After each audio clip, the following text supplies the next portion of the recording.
எனக்கு எல்லாமே தெரியும். நீ வந்து கட்டாயப்படுத்தி தான் கல்யாணம் பண்ணீங்க. உங்களுக்கு டிவோர்ஸ் ஆக போகுதுன்னு எல்லாமே சேரன் சொல்லிட்டாரு அப்படின்னு சொன்னோன்னே, நிலாவுக்கு ரொம்ப கோவம் வந்து சேரனை போய் திட்டுவாங்க.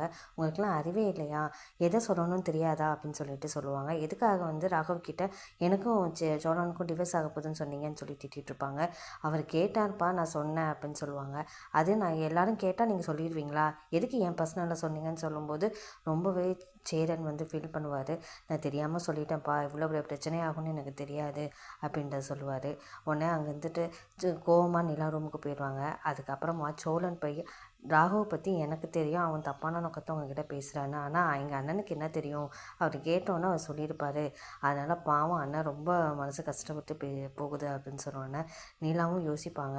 அதுக்கப்புறமா போய் சேரன் கிட்ட, "அண்ணா என்ன ஒரு கோவத்தில் பேசிட்டேன். ஆனால் அவன் இதை வச்சு ஒரு பெரிய பிரச்சனை வரும்ன்றது நானும் எதிர்பார்க்கல. நீ இனிமேட்டு நீங்கள் யார்கிட்டையும் எதுவும் நம்ம வீட்டு குடும்ப விஷயத்த சொல்லாதீங்க" அப்படின்னு சொல்லுவாங்க. "நானும் பண்ண தப்பு தான்ப்பான்னு சொல்லி